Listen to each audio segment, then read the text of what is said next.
Dial Models Workshop.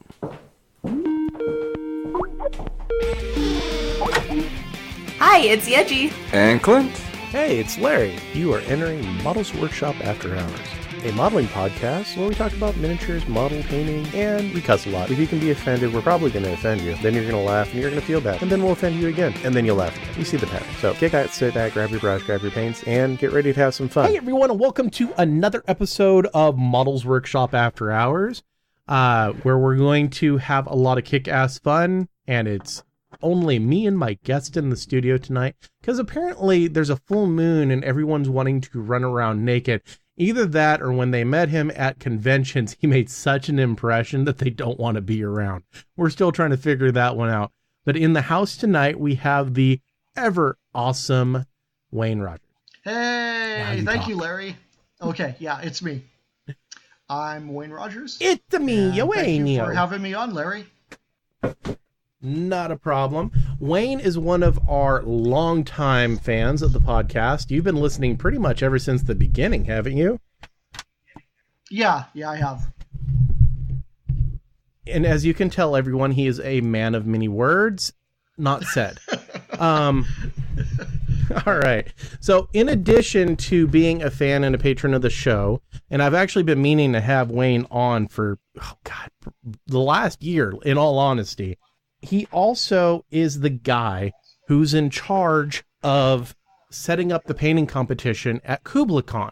Now, I understand a lot of you probably have not heard about KublaCon in the past, and by the time you're done with this podcast, you'll have heard about it and what goes into it. And we're also going to sit down and discuss what goes into running and entering and setting up a small convention painting competition, because there's a lot of smaller painting competitions that are popping up, and hopefully this is the type of information that people will find useful on either entering or on running your own, because you never know. And this is the type of information you could easily translate, not only to do a convention, you can easily translate it into even a store setting, and how to run a lower or smaller scale painting competition at your friendly local gaming shop, or maybe, at like a scale model show or a train show. You can talk to the organizers, be like, hey, I want to set up a competition. So that's another reason we wanted Wayne on, and he's just a pretty damn cool guy. Now, Wayne, how long have you been into miniature painting and into the miniature community in general? Actually, it's only been since 2000. Yeah, I got started painting miniatures in about 2000. And I really hate to bring this up. 2005. I hate to bring this up, Wayne, but yeah. you say, yeah, I've only been doing this since 2000. That is almost 18 years ago. We're old. 5 years ago wasn't the 90s. I don't care what we think, because I'm the same way. 5 years ago, it wasn't the 90s. As much as we want it to be, it isn't. Okay. I was like, I haven't been painting very long, only 18 years, people. I'm a brand new fit. When you said that, I was like, good God, what do you do? Start 3 years ago? And you discovered our podcast and was like, I'm going to follow these guys. But yeah. Well, if you want the story of how I got into it was, I was really involved with a video game called Crimson Skies. I remember Crimson Skies. I remember the miniature game. Yeah. And see, I was playing it online, and I was in a guild, and we were, I'd come home from work at night, I'd log online, and we'd go do dog fights, and I had a lot of fun with that game. And then I heard that there were little metal miniatures of the planes that we were flying. And I was like, oh, that is so awesome. I want to have one. So I started searching where I could find those. And I found out that in the very town I was in, there was a hobby shop called Scenario Games and Hobbies. And so I went into the store and I looked around and, hey, there it was. FASA had a board game called Crimson Skies, and there were all the miniatures, and I was so excited. And then I went into the back of the store, and there were all these tables of terrain, and people had armies of painted miniatures, and I was just like blown away. I'd never seen this before. And I was talking with some of the people back there, and they told me all about Warhammer 40K. And I ended up walking out of that store with an Eldar army box. And those people, they're still my friends today. Nice. I'm actually still friends with the guy who got me into 40K back in, oh God, what was it? Back in 96? He played Eldar and he talked me into playing Eldar, and this is back in 2nd edition. I can tell you what happened the month I joined. I can't tell you exactly the month, but it was right as the new Viper jet bike had just come out. It was the brand new kit that month. So I believe it was May of 1996 is whenever I ended up getting in, and I'm still friends with that guy too. I mean, that's the great thing about the miniature community, is that we are a small, close knit type community, and you don't lose your friends. You tend to hold on to them, and they stick around and all that good stuff. Right, yeah. So, yeah, I feel I've been very fortunate, to find a community of people like this, and they've been some of my closest friends for these, past several years. Yeah, and it's every day and every year you make more and more. Like, I can't remember exactly where you and I ended up meeting. My kids are upstairs watching TV, so if you hear random wah coming through, that would be the Killionettes. They've been on the podcast, so I'm sure all of our longtime listeners know who they are now. Yeah. Didn't we meet through Lynn, tell me actually? If the train goes by.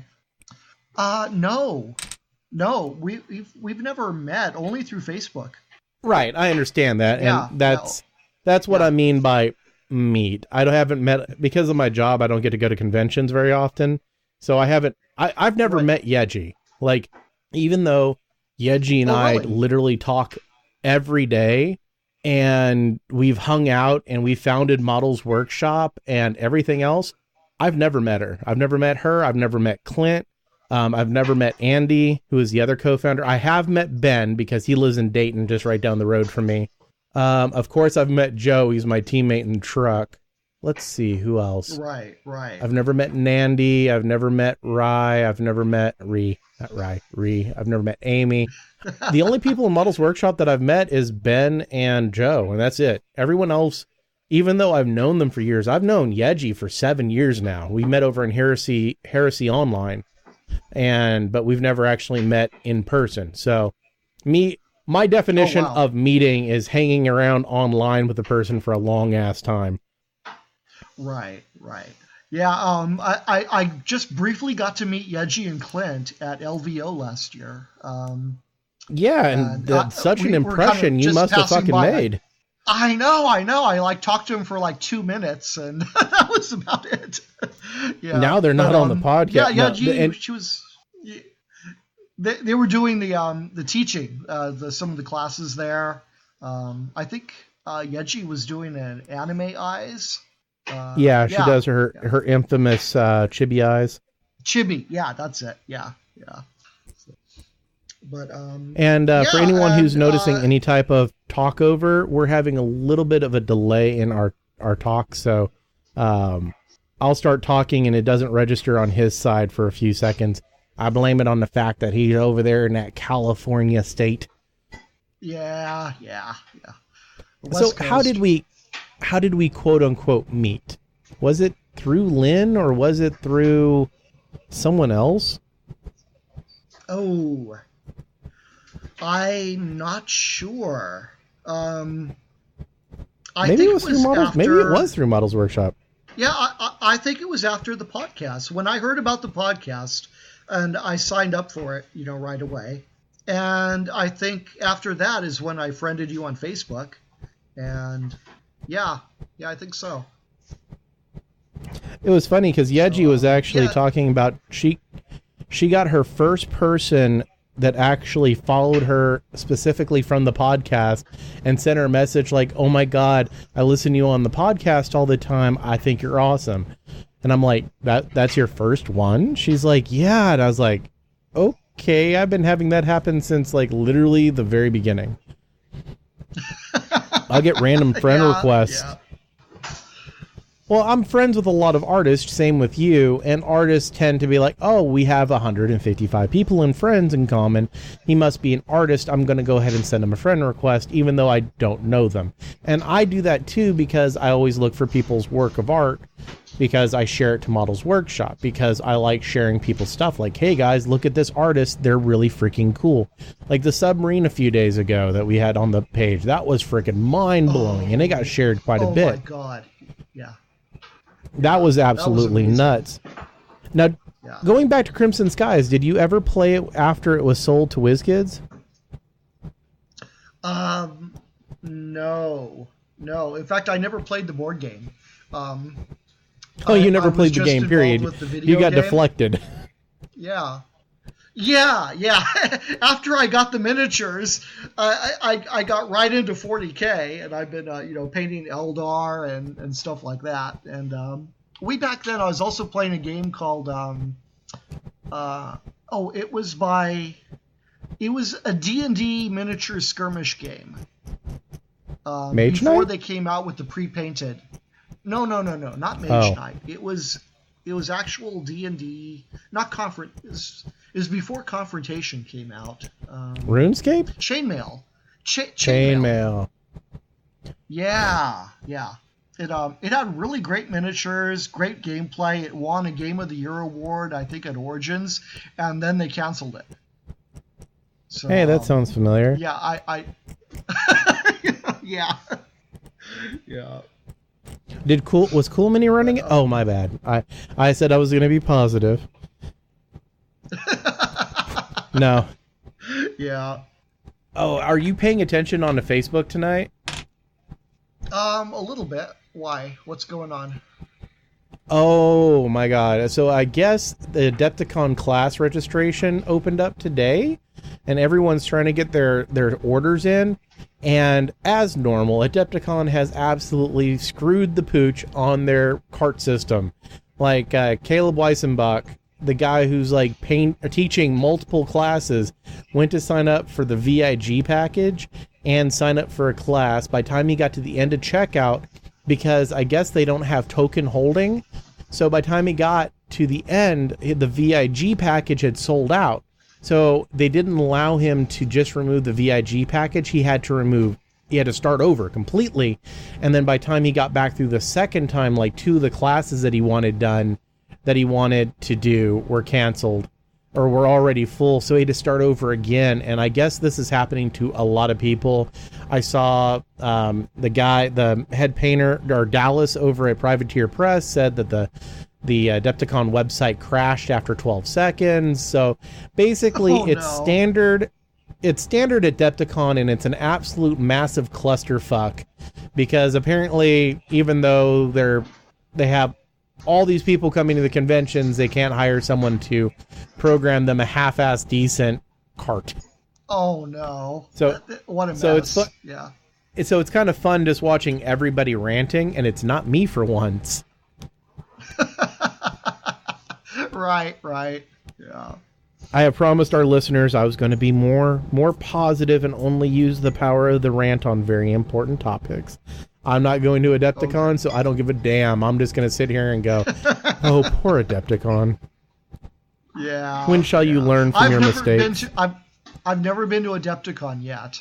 In fact, I've only been to Gen Con SoCal the very last year before they canceled it. But I remember Gen Con SoCal. SoCal. Main Gen Con. Yeah. What's really sad about me never going to... Okay, I was planning on going to Gen Con this last year, but I was going to go pick up a Sunday pass and go walk around. But for the first time in history, frickin' Gen Con sold out all 4 days. So I was like, well, I'm not going Sunday, bastards. Oh, yeah.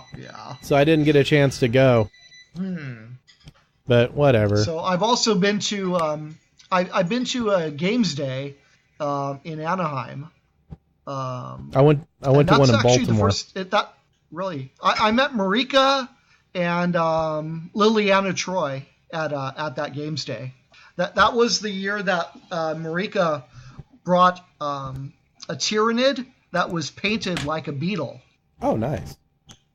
Yeah, it was. Yeah, beautiful. a lot of people who's only seen the Golden Demon models in magazines, you miss out a lot, because seeing some of these entries in real life, because honestly, GW does not take the best pictures, so seeing some of this stuff, like the one I went to down in Baltimore it's one of those cake shows where they make these super elaborate silly ass cakes. I can't remember the show, but they hired the show to make a giant squib. Like a goblin squib, and it was a cake. So the teeth were all made out of spun sugar and everything else. So afterwards, they started cutting it up, and everyone got a piece of squib cake. It was pretty cool, actually. I'm not even gonna lie. That's incredible. Yeah, it really was. It really was, and it's really a cool. I really wish GW, and the way they're going, I can almost see them doing it. I really wish GW would bring back the multiple games days in the United States, because I remember going to the Baltimore Games Day, and it was packed. Like we entered a table in club table. And you would think, okay, there's going to be like 2 or 3 people or 2 or 3 clubs that bring in like fully decked out tables. Bullshit. There was like 75 teams there with bringing tables, not miniatures, full fucking 8-foot by 4-foot tables that were done up. And there were some that were even bigger. There was one that was like 12 foot by 12 foot, and it was an entire scene of Mount Doom. And there was another one. Wow. That was the big ass castle that's on the side of the mountain in Lord of the Rings. And Helm's Deep. It was Deep. like right as yeah, it was they had a recreation of Helm's Deep. Dude, it was fucking nuts. So I say this with absolute being proud. The team that I was a part of and the table that I painted, they built it. I didn't build it. They built it, but I came in and painted it.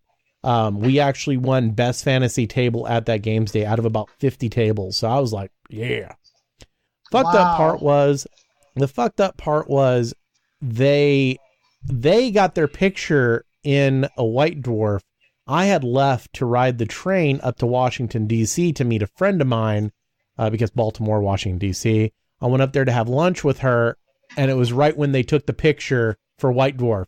So the table, it's all of them surrounding this table, Baltimore 06, tables there, and all of them are standing around it. I didn't get to be in the picture. I was a little salty. Oh. I was like, oh, are you shitting me? Right. The funny part about that story was so I was still in the Army.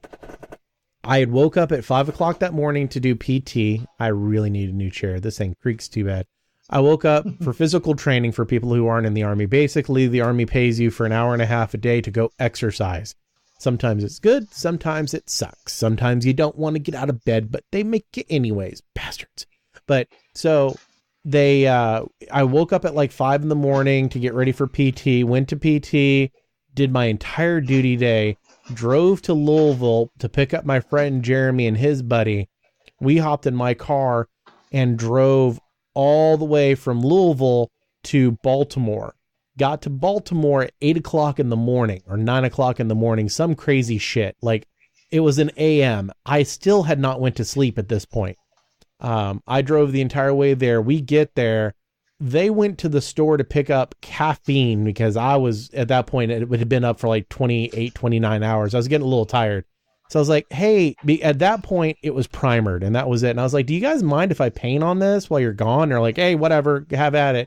They left me with black craft paint, white craft paint, and a 4-inch painting brush. That's all I had, and some styrofoam plates. I'm sitting there looking at this thing like, what can I do? So I was like, all right, a little bit of black, a little bit of white, mix that shit together, make a nice dark gray, take this 4-inch brush, dry brush this entire fucking thing with a 4-inch paintbrush, go through, add a little bit more white, dry brush it again, and basically it was a very stony type table. So I basically just dry brushed the stones up to make them look more like stones. Then I mixed some black paint with water. and then washed it down. Now, everyone knows how to dry brush up, wash down. But I did that for the entire table. So by the time they got back, the first layer of wash was drying. They walk in, they're like, Jesus fuck, dude, what the hell did you do? It's like, I painted it. You said I could. They're like, Jesus, man, we didn't expect this. And I was like, what the fuck did you expect? I'm like, not this, but Right. fucking awesome. Are you almost done? I ended up, like an hour later, they were painting another table, and I ended up crawling behind their couch and passing out. And they're like, well, why didn't he help with the sci-fi? And my other buddy wrote up here, is like, he's been awake for 36 hours. Give him a little bit of slack. He's a little tired. He's a little on the tired side right now. So his memories is like there that a white that are just- dwarf with pictures in there? So yeah, As is there a far white as I dwarf? As far as I know, there was. They had their picture taken for it. So as far as I know, they're What year supposed was to be that? a white dwarf. 2006. Okay. I got to go through my stash of white dwarfs and look it up.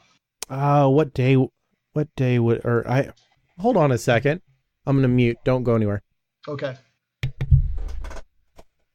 So I just got a message from Yeji, and she said that she thinks Clint might be coming on. So I just went and gave him a buzz. I guess you didn't scare them both away. All right. Is anybody out there? Yay! We've got a Clint. Yay! They don't hate you. They don't hate you, or maybe it's they don't hate me. I'm not entirely sure. They like me. They really like me. They really, really like me. Yeah, so yeah, it would have been somewhere in the middle of, I think it was early to middle 2006. There was pictures, there should be, and you would see it, it's the Fail Legion, which is Frederickson All-Inclusive League Gaming Club. Okay. I gotta look that up. Yeah, that's one of those memories I will absolutely never forget. It was horrible because all of us were, by the time we got back 2 days later, by the time I got back to Fort Campbell, I was freaking just absolutely wiped. But I remember everything that we did that weekend was just so much fun, even though we tried to kill each other just by lack of sleep and everything. The thing is that we were using, they used dental plaster for and it was all done with, one of the guys is a huge collector of Hearst molds. So he had all of the different Hearst molds, and what he did was he made this entire table with tiles from it out of dental plaster. This table weighed like 400 pounds by the time everything was said and done. It took like 4 of us to get it loaded. Oh my God! And he glued it out of little individual brick tiles that he baked out of the oven? Yeah, dude. Like, he did it one mold at a time. Like, I give them props for building this damn table. It took some absolute ridiculous, it was just absolutely ridiculous, the shit that they did. Like, I painted it. They built it. Yeah, I just sent you pictures of it. Oh, I see. Oh, yeah. Yeah. That's incredible. Yeah. When I got it, it was basic gray primer. The entire thing was nothing but primer. No, it looks great. That looks great. Wow. Yeah, it was even at gray primer, it was very impressive. Like, I looked at it and I was like, I want to paint that. That is freaking just awesome. But, so we got a Clint. Everyone else, okay, so Amy, or Gildy, she's sick. She said her kids gave her something, and Ree is playing Magic the Gathering. Ree, the person on the podcast that says like 3 words, she's at Friday Night Magic. I guess one of the tournament organizers had an issue and had to call off.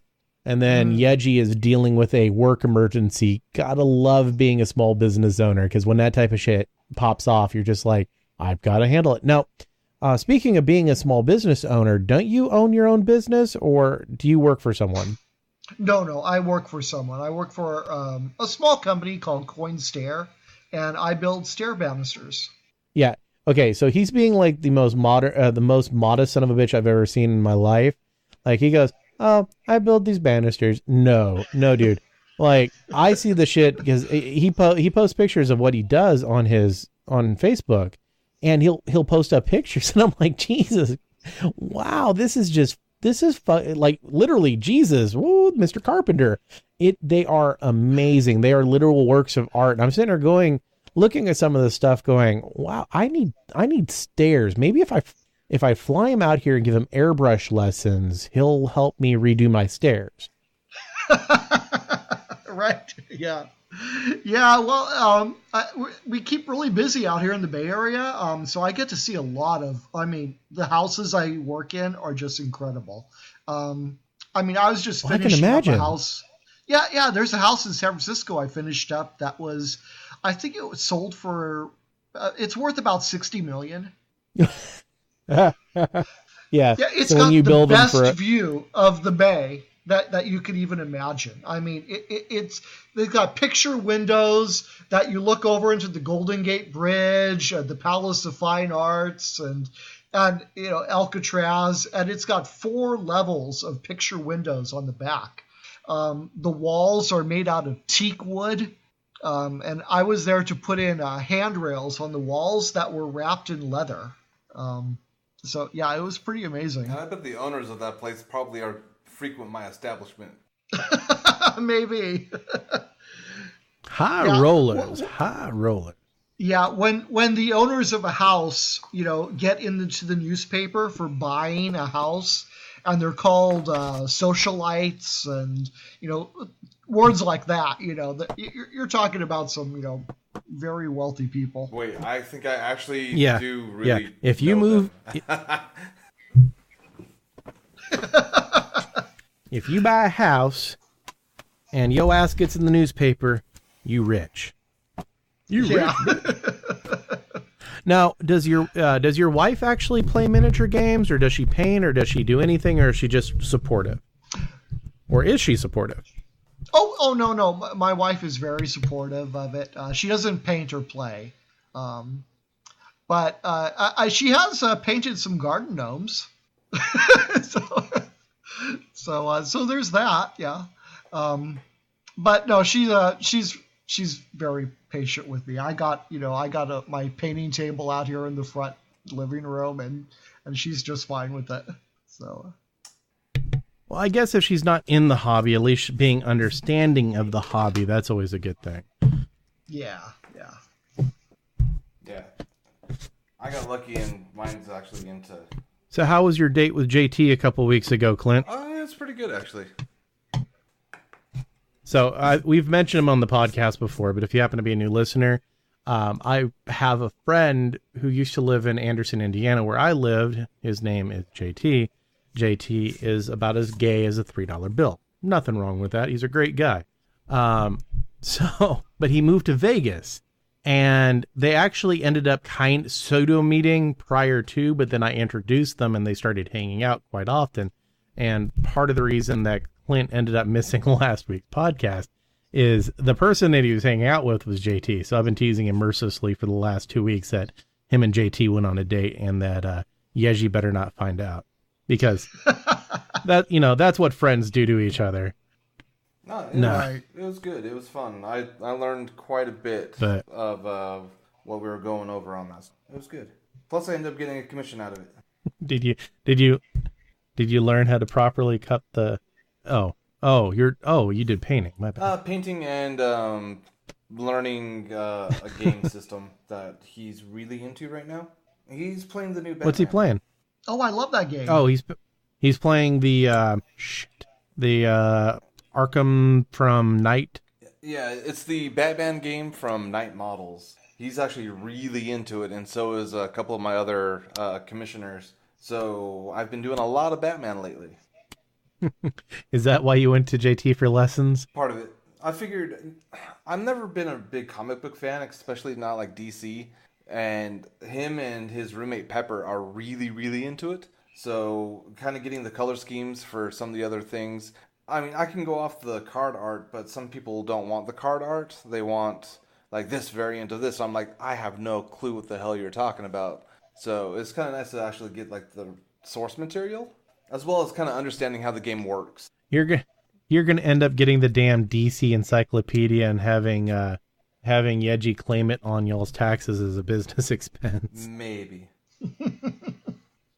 Actually, sadly enough, that is That's legit. You could, because it's for research. Well, yep. Yeah. You could. That's if you claim it. But no. So he taught you how to properly handle the batarang. Yes. Ooh, there's Thomas. You hear Thomas? Actually, not really. Oh, yeah. He's quiet.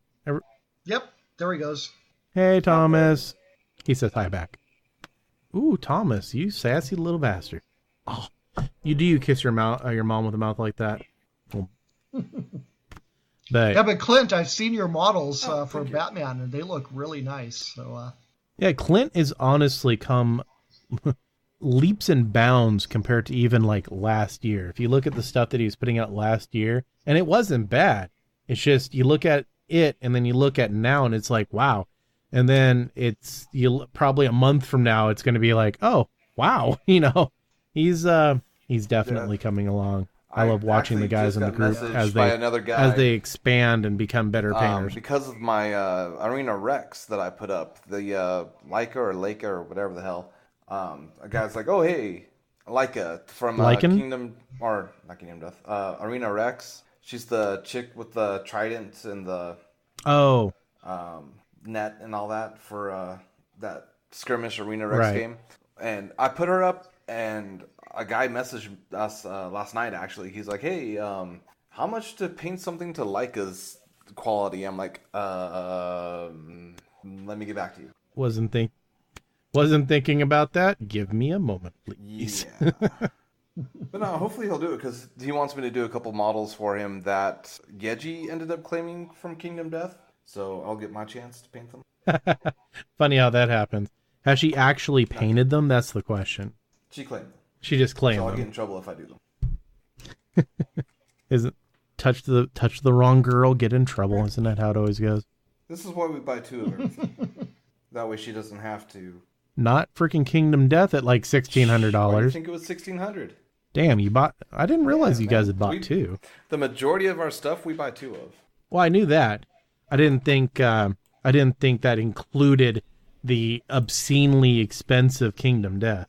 Actually, now that I think about it, I know you guys did, because I remember you telling you guys guys are silly. And that's kind of the reason why it's so expensive for us, for Kingdom Death at least, is because we love like a certain model. We're like, well, I want it, you want it, screw it, we'll get two. Yeah. And Kingdom Death in general is not something that's cheap anyway. So no, but I mean, you really do get what you pay for that one, so I don't mind it. Oh, I totally agree with you. I really do. It still doesn't make it any damn cheaper. I wish it did. But no, actually, I picked up an Arena Rex. I keep bringing it up because I actually have a commission on it right now, and my God, man, like they're actually really fun to paint. Like the musculature is like kind of blown out a bit, so you can really get kind of artsy with like muscle detail on stuff.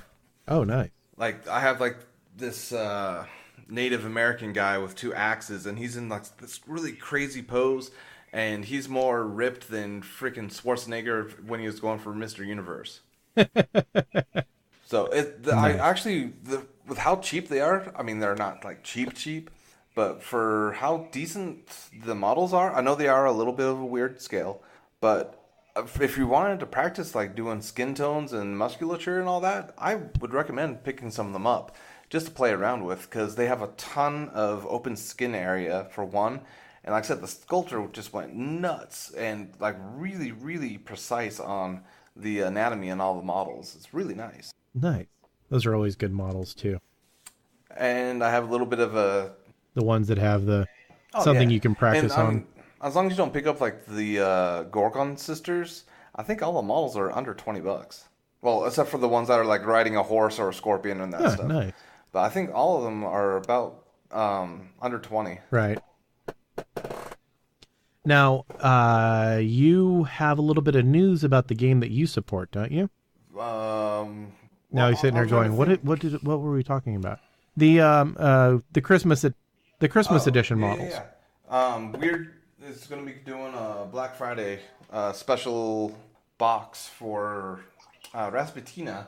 It's really cool, actually. The only issue that a lot of people are kind of complaining about now is the Ice Golem didn't get anything. It's actually kind of missing from the box, but you end up getting Snowstorm instead. as a Krampus, so I think that more than makes up for it. But it's a pretty cool thing. Unfortunately, I don't. And the models Yeah, look... they look gorgeous, but unfortunately, I don't play Arcanist, so I'm probably gonna miss this one because I'm gonna be spending my money anyway on getting the rest of the cats for the other Nightmare box that they came out with. You're gonna regret if you don't get it. I don't play Arcanist though, and I really don't want another faction at this time. You're going to regret Probably, but I'm sure I'll be able to find it some other way if I want it, which right now I don't. But actually, there's other news out that a lot of people from Malifaux side would. They probably already know, and they'll probably already have their opinions on and everything else. But the app forum Weird finally dropped, and it's amazing and crap at the same time. So you finally get access to all the cards for a one-time low cost, which is really nice because having all the card stats right there on your phone is amazing. The problem is it's really, really buggy. So the program that it's kind of trying to replace, called Crufo, still does a lot of things better than the app. Hopefully they'll get it fixed before LVO, because I see a lot of people wanting to play with just the app, and it's so buggy. I almost want a rule that you can't use it as your main form. Right. I'm tempted, but who knows? Because in 2 months they might be able to fix it, make things look better. I hope. Oh, here's hoping, I really you know? because I like the app a lot. It's a little clunky, but that's just trying to get used to a new program. But there are a couple big bugs. Like one of the main ones, like there's a model called the Doppelganger, and according to the app, it's supposed to be on a -1 millimeter base. Oh. Yeah. What? So there's a couple bugs that need to get fixed. But just the app's just out, a couple. so that's nice. Just Yeah, one or two, huh? One or two, or I can think of 20 off the top of my head right now. So there's that. All of them. Oh, nice. Don't you love when they do that? But you know, They at are least they're trying. And I can't really bang them for saying a couple things are going. They're at least not saying, "Oh no, the app is perfect." Blah blah. No, they're actually really willing to fix it, and they know there's some issues. They have an area set up where if you do find an issue that maybe they don't know about, you can throw in a quick little help thing for the app specifically and be like, "Yo, this is not what it's supposed to be," and they'll fix it. They understand that there's bugs in it. Well, that's good. You know, because what would suck is that they're like, "There's nothing wrong with our app," and you're sitting there going, "But Oh, yeah, there is." there's a And you're like, there's "No, a ton no, there is not." of little bugs. Like overall, the app works, but it's kind of forced a couple rule changes to happen tournament wise. Because some people, if you buy the app, you're allowed, or the app will track wounds on your models, right? Well, the problem with that is if you went completely app and you're in a tournament, there's just like the honesty system of how many wounds a model has, and that really doesn't fly too well when you're doing tournament styles with prizes on the line. So Weird did come down with a new ruling stating that you have to have some sort of physical counter, even if you're just doing pure app.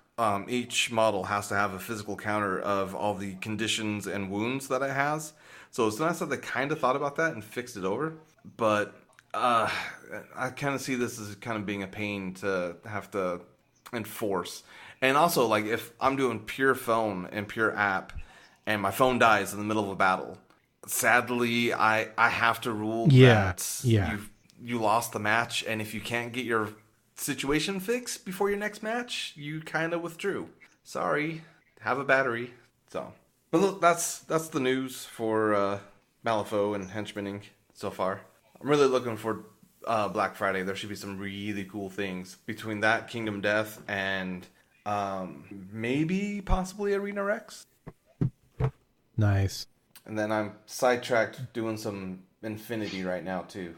So I'm working on my airbrush game, which I think I might have accidentally airbrushed a color that's not supposed to be airbrushed. It's one of the Vallejo ones. Oh, is it red? Has some red in it, I think. Does it have the little airbrush crossed out on the side? Maybe. Yeah, don't airbrush those without a respirator. Yeah. Because that has cadmium in it. That's why it has the no airbrush warning. It has cadmium, which is a cancer-causing agent if inhaled. So here's a little life lesson for the listeners out in listener land. I'll say listener a couple more times. Vallejo, as far as I know, others may, but Vallejo specifically, on some of their paints, especially the red and the red hues, look on the bottle. Look to see if it has a little airbrush crossed out on it. If it does, don't airbrush it, or if you absolutely have to, make sure you have a micron rated ventilator mask, like a high end. And honestly, I would not risk it. There's too many companies out there that make too many paints that are that shade. Don't risk it, because it has cadmium in it, and it will seriously hurt you. Well, obviously their airbrush line doesn't have that. They reformulated them. Those are okay. Right. Those are fine. But if you happen to have, if it's one of their normal paints, especially reds, make sure to check it out. So, Wayne, do you have any questions for us? Oh. Do you want to pick our brains a little bit? Well, I just started using an airbrush. And what did you get? I got a Grex. And I got it 4 years ago. Wow, this really sounds familiar. Where have I heard this story before? Got an airbrush 4 years ago. Took him 4 years to actually start. Did you have the pretty damn close. Pretty damn close. So here's the question. Did you buy the airbrush and no compressor, or did you actually have the compressor too? Well, of course I got a work compressor, so I was using that.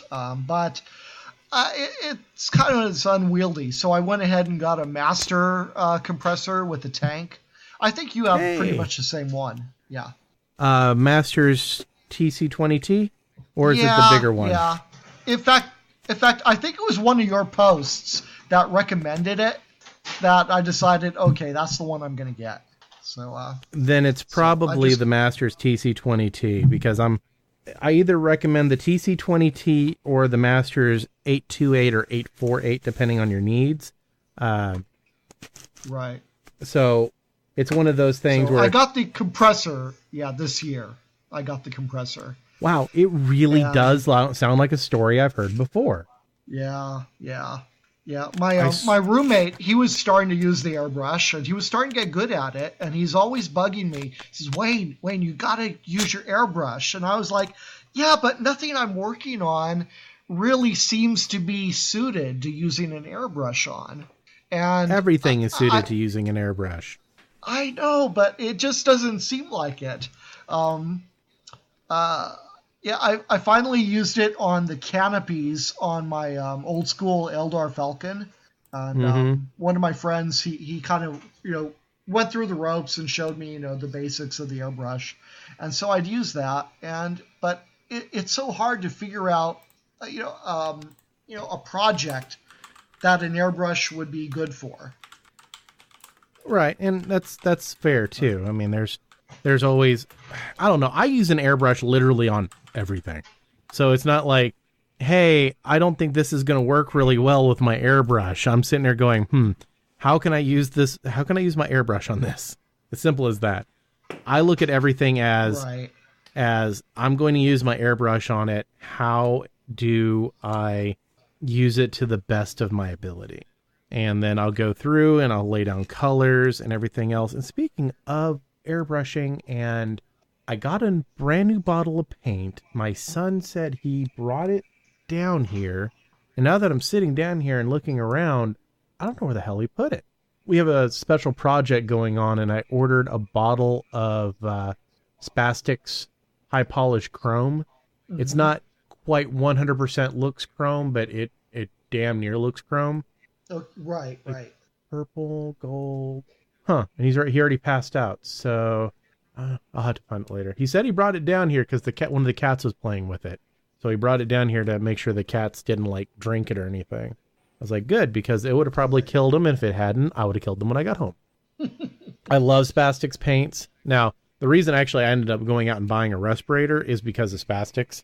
I think I just saw a video about that. Isn't that the color change ones? Yeah. I've posted several videos about them in the chat. Yeah, they have candy colors. They have color changing. Remember when I painted those coins for my buddy, those medallions, and they were color shifting? I used spastics on them. But yeah, I own like 5 or 6 bottles of spastics. I've got the chrome. I've got the holographic because I'm a holosexual. And I've got, if anyone out there in our podcast land got that joke, bravo for you. But then at the same time, I'm going, what the hell are you doing watching her channel? Actually, it's because she's freaking hilarious. And then I've got 3 of the color shifting ones. And sorry about the tangent, but there's a lady who calls herself the holosexual, and she does fingernail polish tutorials, and she is the self-professed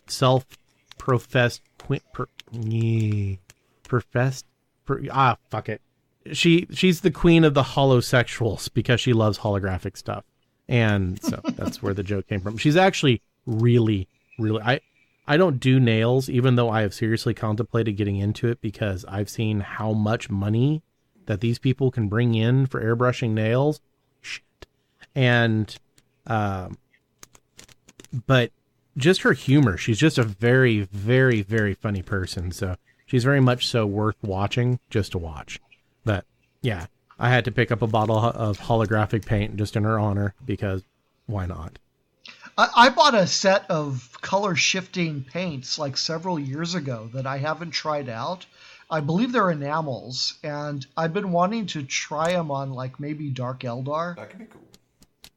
Large flat surfaces for holographic paints work the best, honestly. Now, that doesn't mean you can't do them on other surfaces. It's just they really pop the most if you're doing it on a large flat surface. Most color change paints, I do have a bottle of acrylic color change paint that I bought from, of all places, Folk Art. Now I know people who've listened to the shows heard me bitch about Folk Art paint and don't buy cheap hobby paint. It's a Folk Art brand paint, but trust me, it is not cheap. It's $10 a bottle. But it's color shifting, and I got purple to green, I think.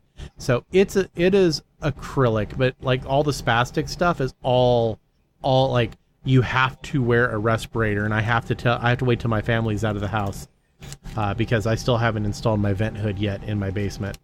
So if I start spraying it, everyone's just like, I can't breathe, Dad. And I get everybody in the entire house high. You want to get high with Daddy? Now, can I use enamel paint in an airbrush?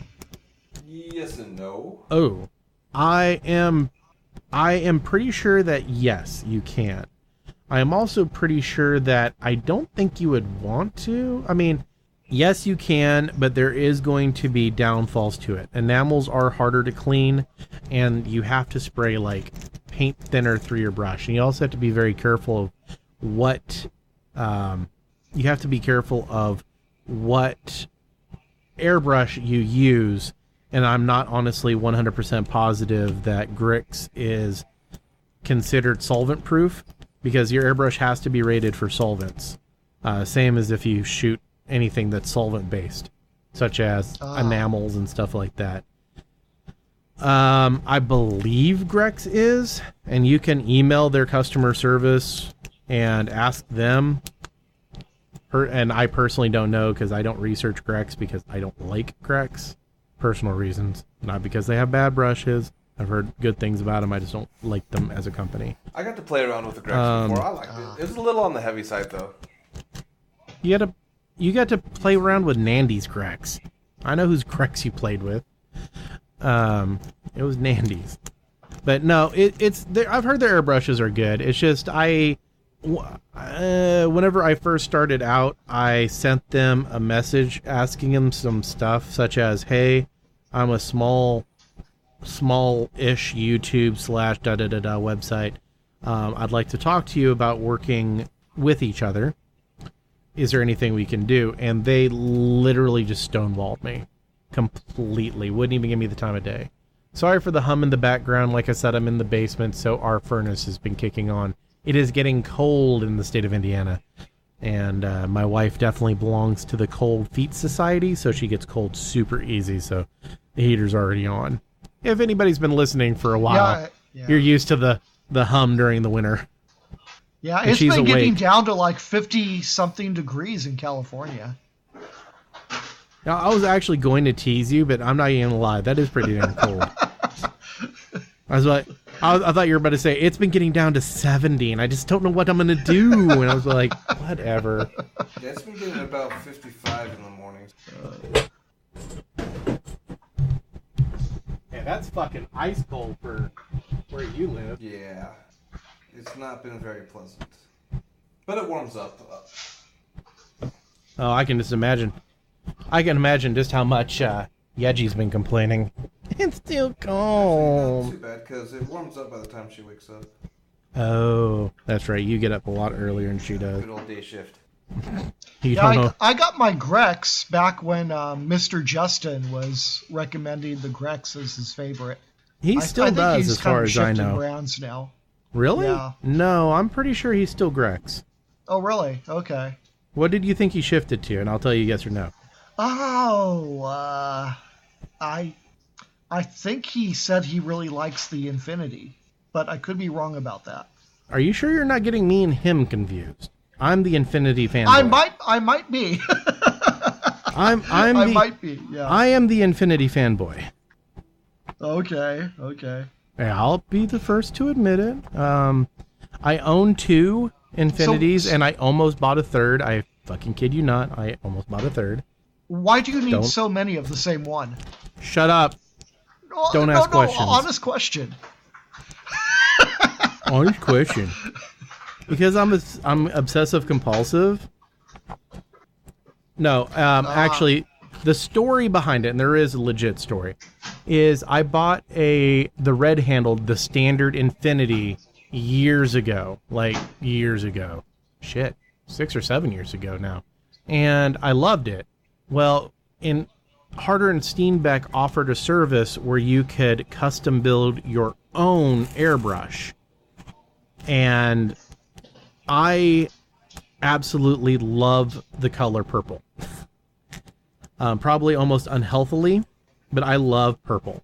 So when they offered this build your own airbrush and you could build one in purple, yes, for everyone in listener land, I paid $300 for a fucking airbrush so it could be purple.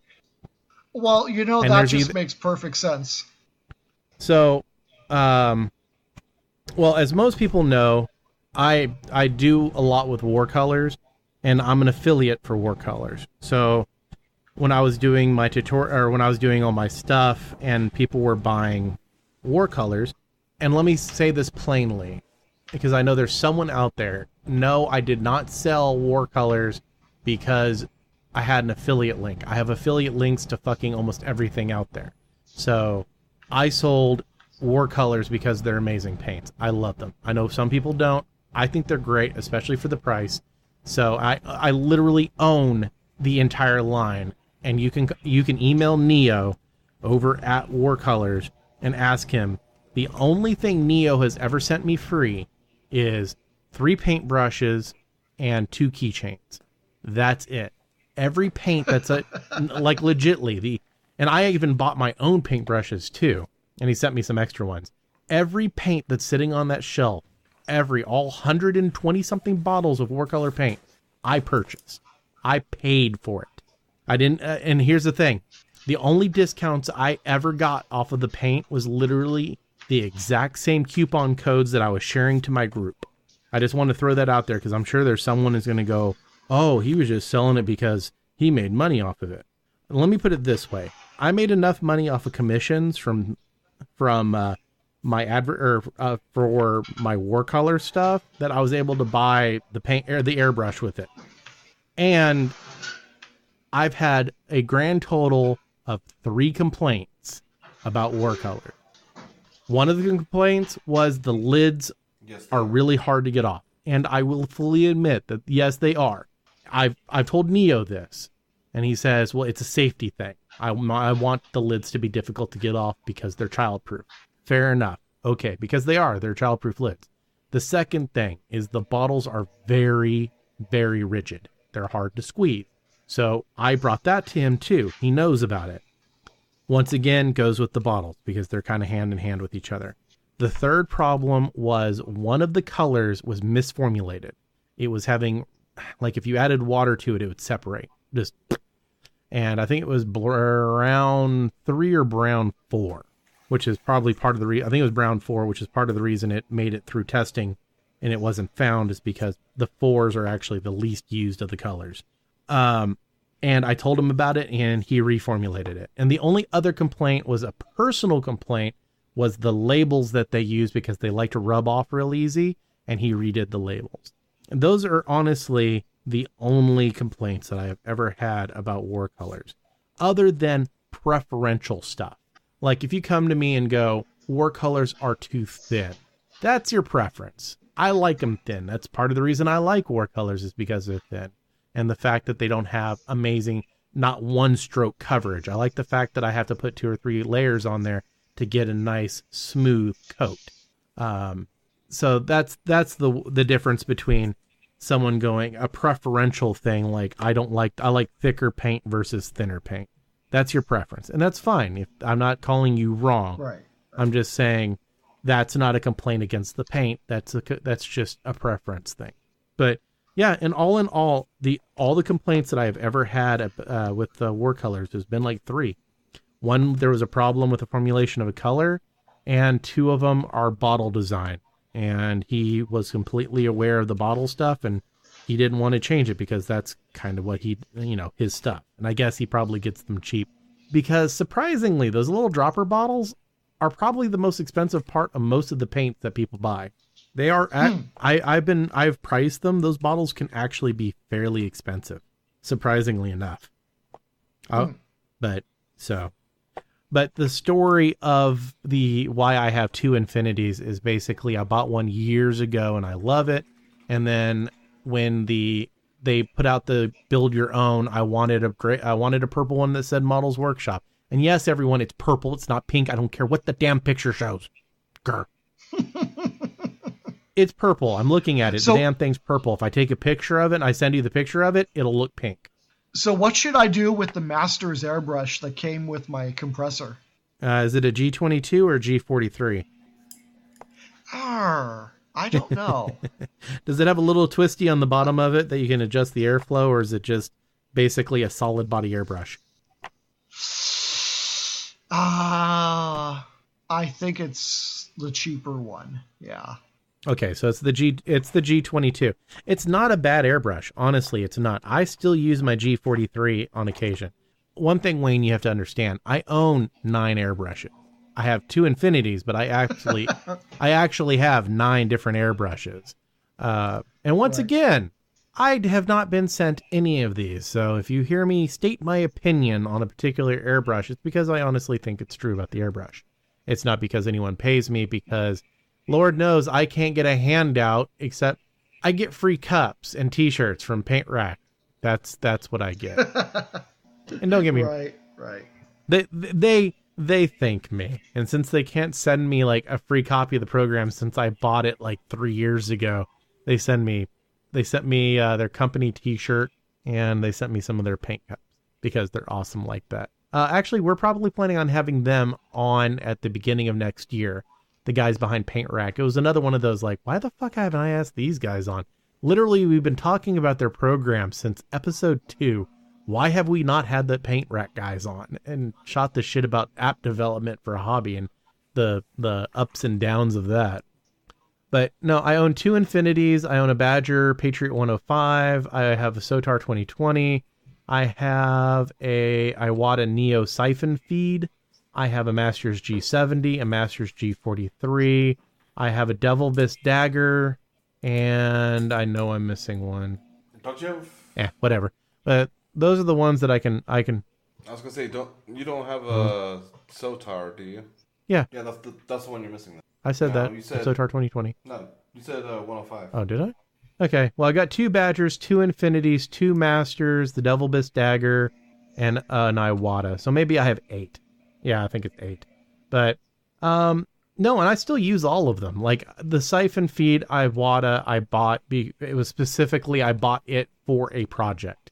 It was a very large scale commission, like really large, and I needed a siphon feed, and it was the cheapest siphon feed I could pick up. I almost wish I would have picked up a Pache VS or VSL instead. Don't get me wrong, the Iwata has performed well for a $60 airbrush, but Pache just has a lot more stuff that you can buy for it easily everywhere, because that airbrush is literally everywhere. Everybody uses it, so the parts are common. Iwata, not so much. The airbrush I honestly use probably the most is the Patriot 105, straight up.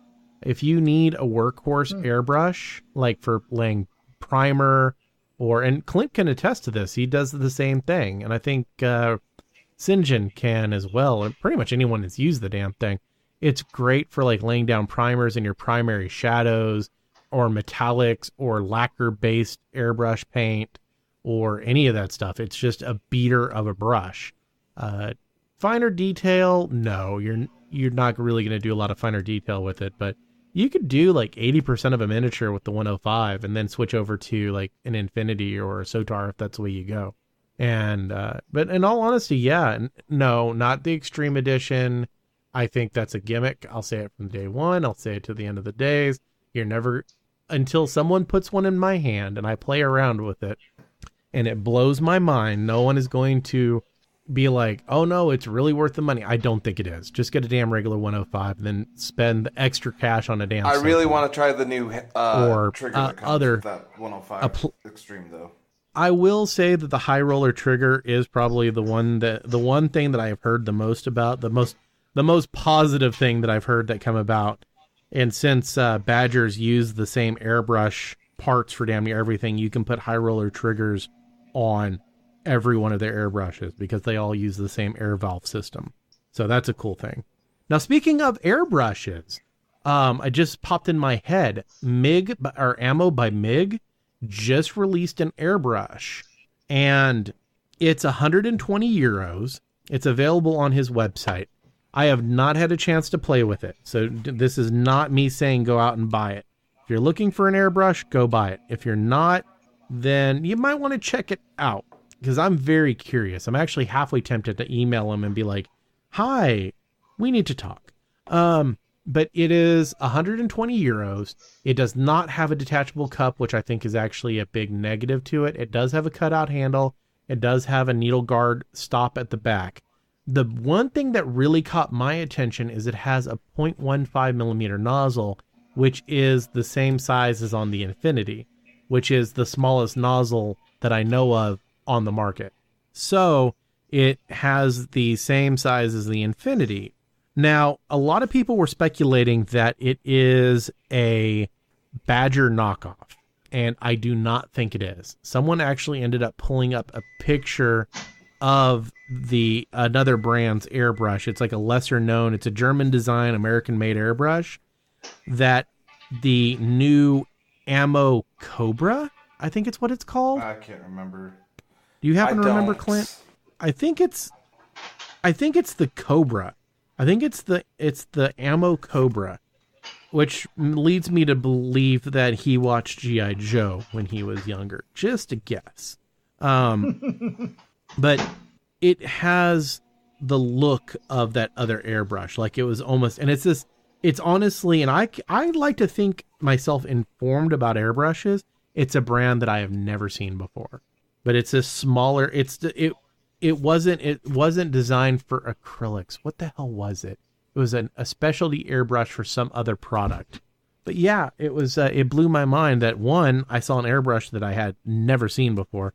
And two, the claims that he was making. And I've used MIG's products before. He is not known for putting out shit. His stuff is generally pretty good. So I'm sitting there looking at this airbrush going, damn, he put his name on it. But the last time someone that I thought was really awesome put their name on a product, I'm still kind of burned on that one. So I'm not too sure.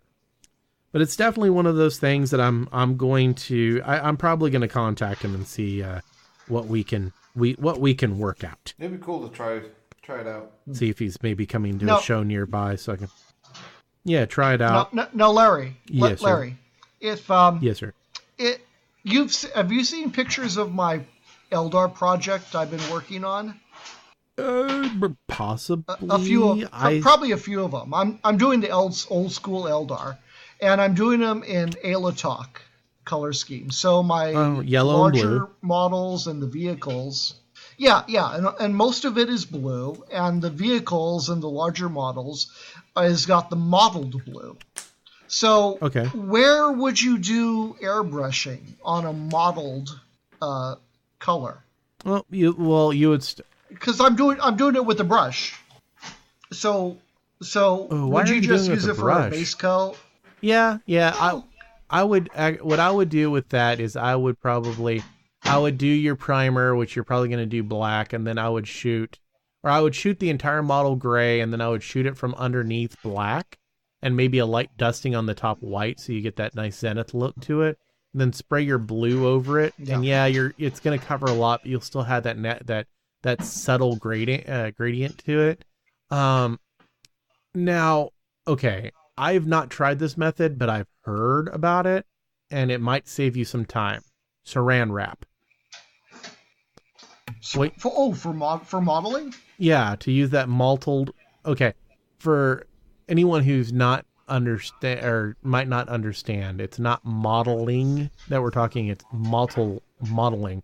It's kind of a random squiggly pattern of lines that's painted on a model. So like what I've seen with the Saran wrap method is, and you're probably, instead of modeling the brush, you're probably more stiffling it, where you get like a real dry brush and you kind of twist it all over the model. Yeah, that's more what I'm doing right now. Yeah, that's kind of a stiffling effect. Now, if you wanted a mottled look where you have the base and then above it you have a slightly lighter color or even darker color, what I've seen is someone takes a little bit of Saran wrap and make sure it's like really crinkled. You don't want it nice. You want to take a ball of Saran wrap and have it all crinkled, and you lightly put it into the paint, and then you dab most of it off, and then you tap it all over the model, and it gives you that random lined look. And it's going to take a little bit of practice to make it where you get the perfect amount of paint on there, so you don't put too much. But it should actually probably honestly look more authentic to a modeled look and be a hell of a lot quicker. Just food for thought. Okay, I gotta try that out. Yeah, I was gonna say my Infinity that I just did, like a quick way to do some masking is to use damn Saran wrap. It was nice. Yeah, you should always have airbrush tools. And this isn't even an airbrush episode, so if anyone's listening to it at this point, good for you. Airbrush tools that you should always have. You should always have a roll of blue masking tape, specifically blue. Green will work. I prefer the blue. And do not ever apply it straight to the model. What you want to do is you want to take whatever tape you're going to use, slap it on your chest, over your shirt. Wear a shirt. Don't slap it on your bare chest, because that might hurt your nipples. Put it on your shirt and remove it a couple times. What happens is it's called detacking. You're detacking the paint. And what happens there is it makes it where whenever you put it down, it's a little easier to pull up. You should always keep a roll of that around. You should always keep a roll of cello tape, or not the clear stuff, because that shit seems to be like super mega, oh my god, sticky. You want the one that's kind of matted look that has the less tackiness. A roll of that helps. You want a roll of Post-it. You want a pad of Post-it notes. You want a bar of poster tack, and you want a roll of Saran wrap. You want to have all of those tools handy, because they're all incredibly useful. And if you're a CCG player, grab like a couple basic lands and have them handy, because Magic cards or other collectible card games are really nice and rigid. So if you need to do a quick straight line, or you need to mask something, like you don't need overspray hitting someone's face, you can use the Magic card and you don't have to worry about it flopping in the wind, because the air from the airbrush is hitting it and moving it out of the way. So those are all stuff that are really, really handy to have sitting within arm's reach while you're airbrushing. And the more That's good to know. Yeah, saran wrap is absolutely amazing. Like, what you'll want to do is, let's say you're painting an arm on a model, like a larger scale model. You'll take a thing of saran wrap, like a 1 foot by whatever, and you'll wrap everything else in the model, and you'll get it as close to the joint of that arm where you don't want it painted. And then you'll either take the masking tape or the blue tack, and you'll press the blue tack around the seal. So everything is protected by saran wrap except for the opening where the absolute seal is, and then you have blue tack over that. And the blue tack is the fine detail where it's stopped. Yes, and you'll even be using an airbrush on regular, normal-sized, human-sized. I just did on my Infinity. Right?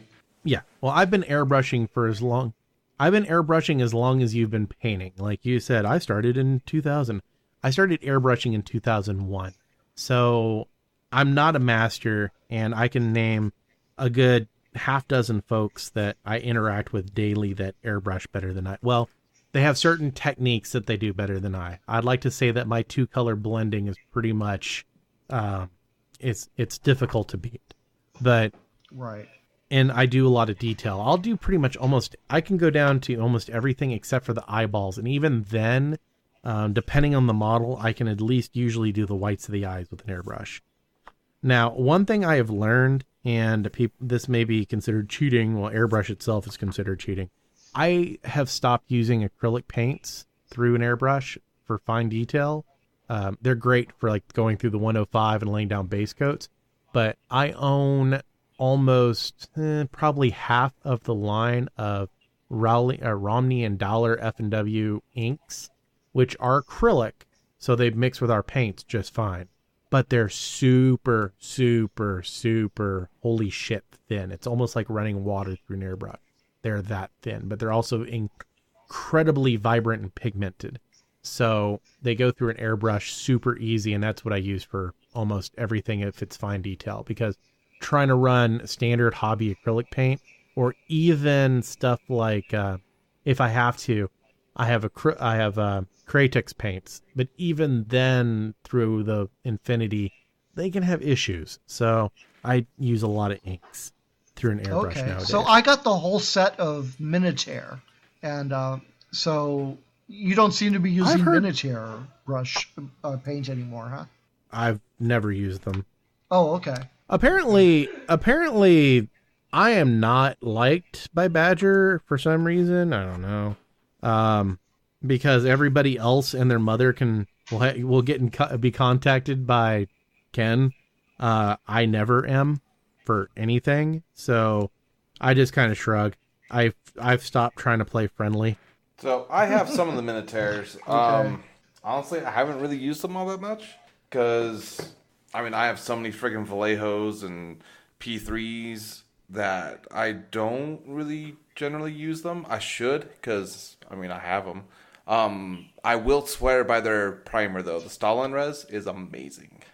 Right. I just got some of the Steino Res bottles, and I don't mind with anything else. Okay. I still use Vallejo. I really do. But the one thing that I will give to Steino, I think honestly Vallejo just goes on easier. The one thing that I will definitely and absolutely give to the Steino Res primer, and okay, once again, this is a preference thing. I like the thinness of the Vallejo paint because it goes through my airbrush easier. I use Steino Res. I have 3 or 4 or 5 different bottles of Steino Res. My eventual plan is to own every bottle of Steino Res. And here's why. It has like 24 colors of primer. You can, like James Wapple, who we had on last show. If you haven't listened to that, what the hell are you waiting for? You need to go listen to it. That would be episode 81, by the way. He actually has a series that he's doing that he does nothing but paint miniatures using nothing but primers. And honestly, I can see it because they actually flow through the airbrush really well. And there's 24 different colors. At that point, they stop being primer and they kind of start transferring over to being paint when you have that many. Now, And I'm not saying I haven't used miniature because I hate miniature or I think it's shitty. Please don't think that I'm saying that. I just don't own any of them. And I own so many different paints that I'm not super motivated. Like I would love to test all the different Badger airbrushes and all the different Grex airbrushes and all that stuff. But I buy almost everything I use here at Muddle's Workshop. And I just can't justify when I own 8 airbrushes going out and buying a Renegade. I can't justify when I literally have 400 bottles of paint in my studio going out and buying another paint line. I've been using Createx for a decade. Why would I go to another airbrush line? I've been using the inks for 5 years. Why would I go to another miniature line? Now, I do have their ghost tints. I've owned them for 3 years, and one of these days I will take them out of the wrapper. Sadly, I'm actually not joking. They're in. Hold up. I think you bought them for. No, they were on sale. I think it was one of those. Hey, look, everyone, the ghost tints have dropped down to this ridiculously cheap price, and I'm like, oh, okay, so I bought them. It's the same reason I own the 105. It was on sale for $63 shipped from Chicago Airbrush Company. I was like, well, I now own a 105 because everyone's talking about how amazing of an airbrush it is. And it is.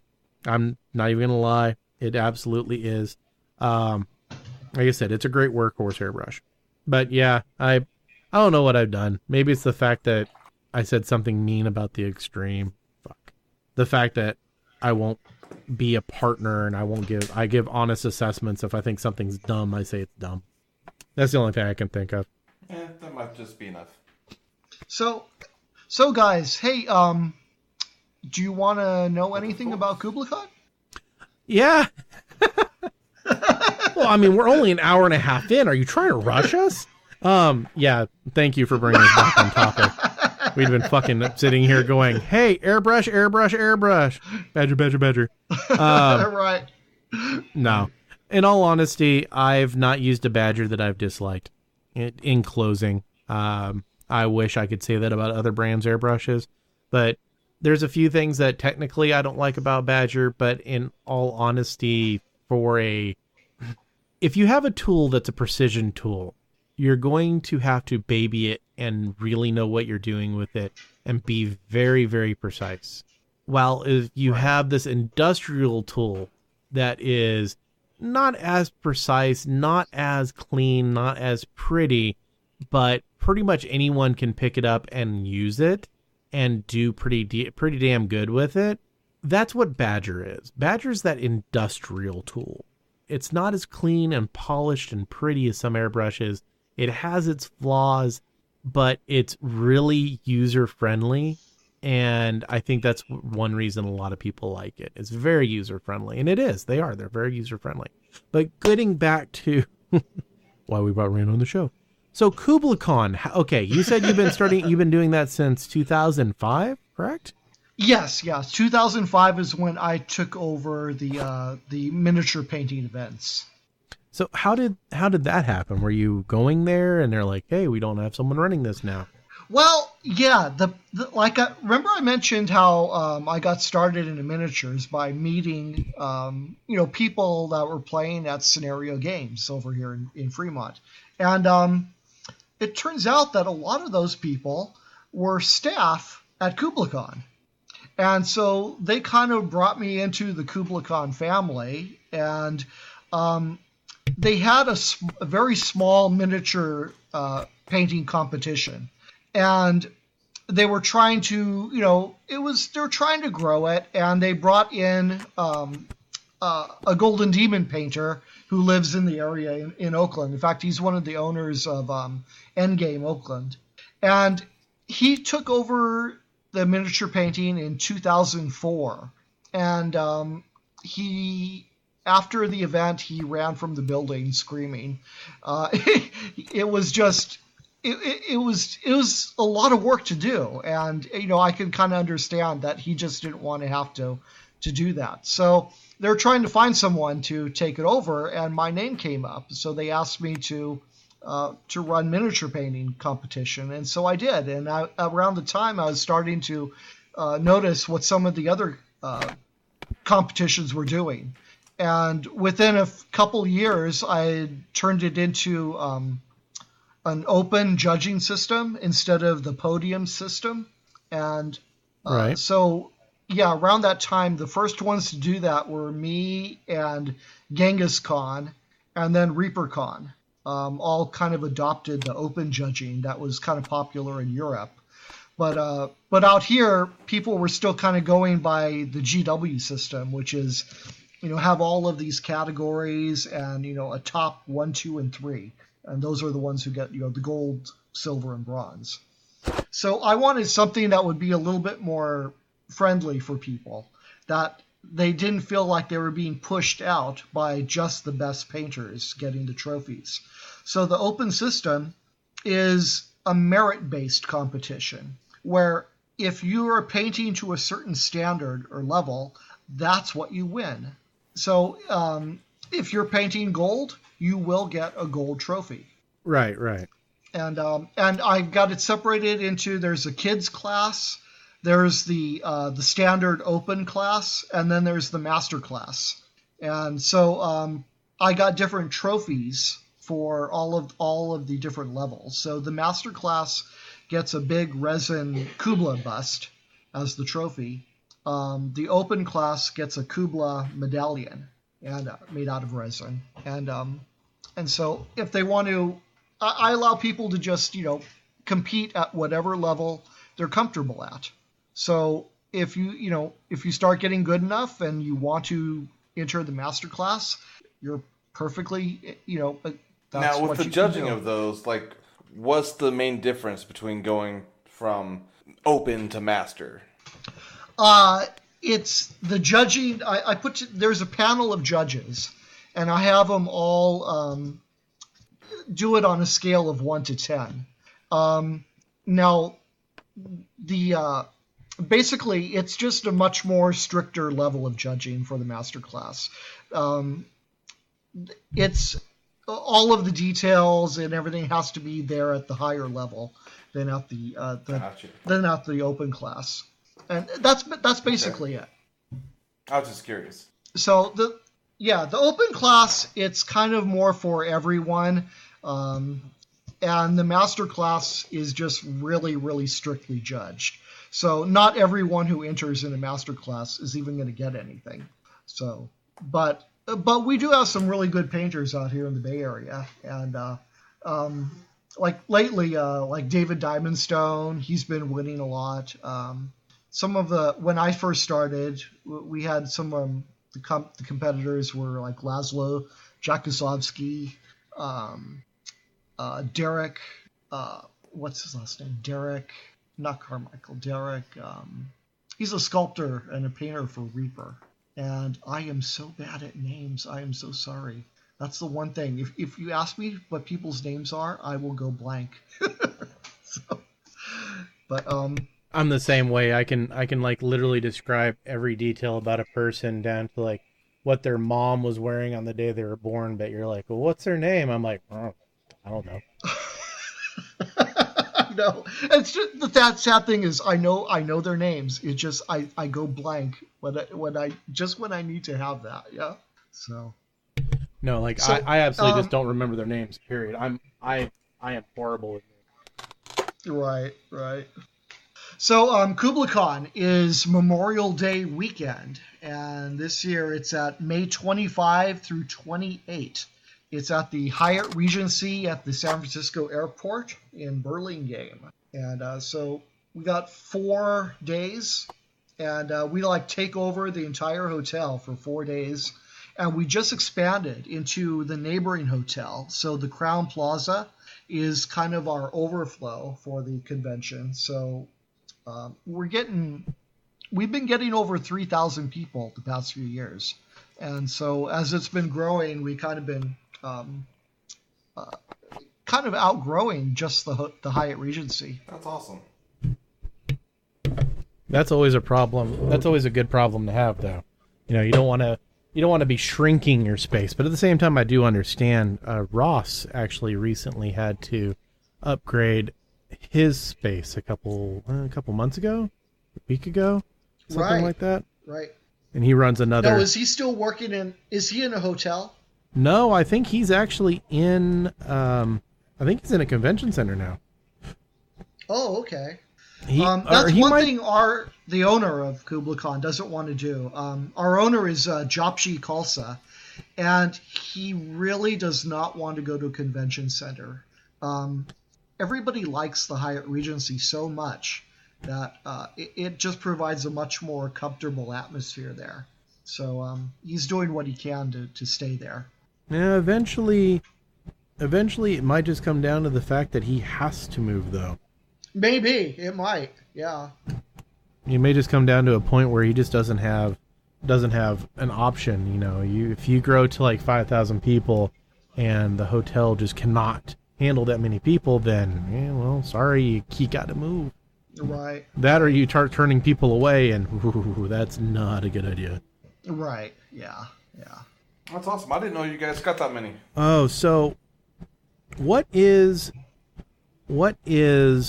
the sorry, I was reading. Clint sent me a note, and I was like, "Uh-oh, what's going on?" And he was telling me it's timestamp. Not my first rodeo. So what's the main focus of KublaCon? Actually, I noted. Okay, so yeah, KublaCon, it's basically a general. It's everything from board games, miniature games, card games, and role playing, and so it's general across the board. Do you have paint classes going on besides the competition? Yes. I schedule paint and take tables are going on all weekend, and then I intersperse speed painting competitions and seminars in alternating on the schedule. So usually I just get some of my my locals out here that to teach classes. It's been pretty good. I can't get private rooms, unfortunately. So it's kind of in the open area, but it's still working out good. Okay, so it's kind of more like a... That's good. Gather around and take a look at what I'm going to teach you. Exactly, yeah. Now, are these charge classes? Like, do you charge people for them, or is this, hey, we're doing a class, everyone who can come attend?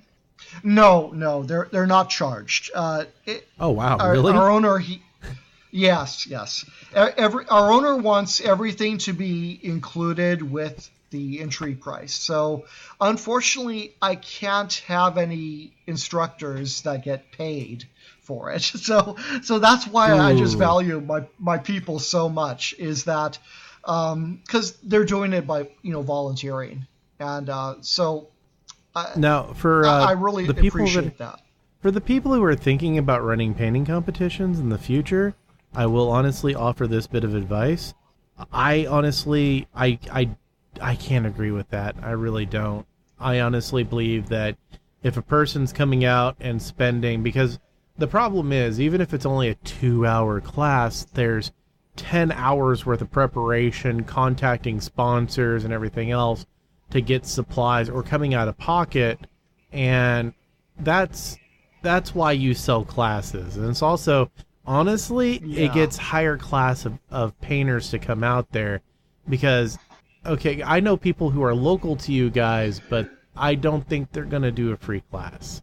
And it would be beneficial, and you would actually attract more painters by having these people there. So I know that's what the owner wants, and I know it's not on you, but honestly, maybe talk to the owner, because he really could. He's hampering you, honestly. I know. Yes, I realize that. I've had the discussion, and I haven't been able to convince him so far, but I really wish I could. Do I need to talk to him? I'm very convincing.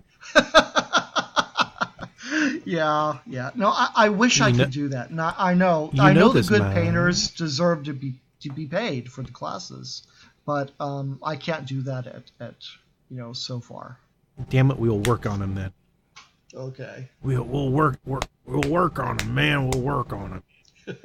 But yeah, so now for anyone who's out there who is thinking about doing a small form factor convention like you do, And yes, folks, 3,000 seems like a lot, but then you start 3,000 is like, okay, medium form factor, because you have to remember places like Adepticon bring tens of thousands. Things like Gen Con brings hundreds of thousands. So yeah, 3,000, it sounds like a lot, and it's an amazing feat. It really is.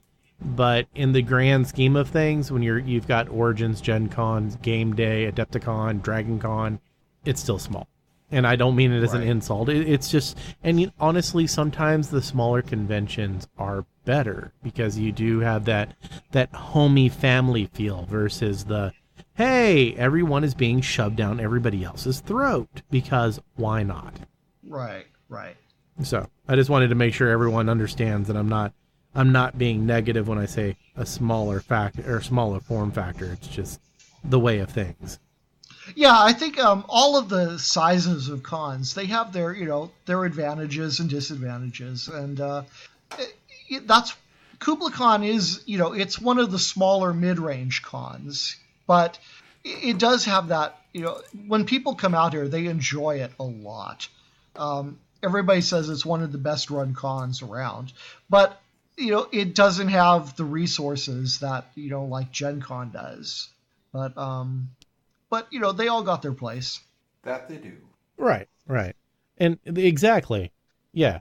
I mean, LVO is a small form factor convention too that's starting to get legs, and people like it because it's smaller. I like Adepticon because it's a good size, but it's not Gen Con, and it's also miniature oriented too.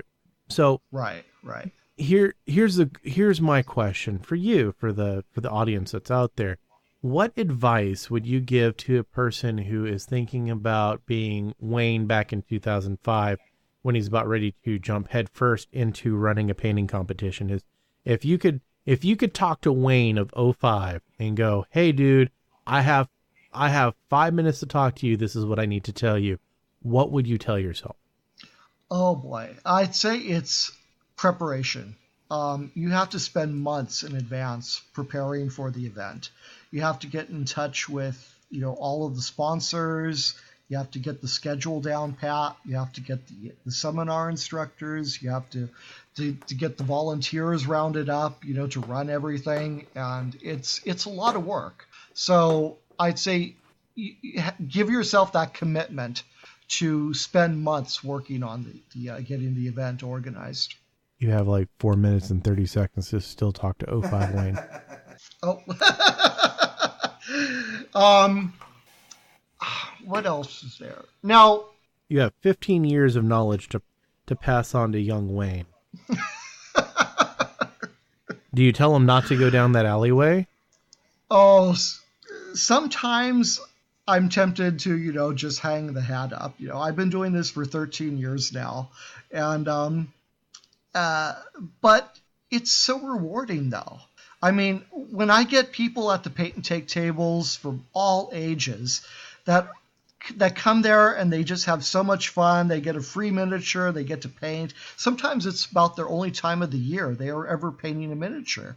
And there's people there that like the wives of gamers who their husband is off on the tournament and they just want something fun to do, and they get to sit down at a table and paint a free miniature, and they love it. And it's really rewarding to be able to have that kind of event where people appreciate it so much, and that's what keeps you going. Just you have to love what you're doing, and you have to be committed to it. Otherwise, it'll just burn you out, and you'll end up stopping. Right. Oh, trust me, I know that feeling. We've actually dealt with that exact same thing within Models Workshop, because we screwed up and we weren't ready for it, and all of a sudden it's like, what the hell did we sign up for? This is not what I signed up for.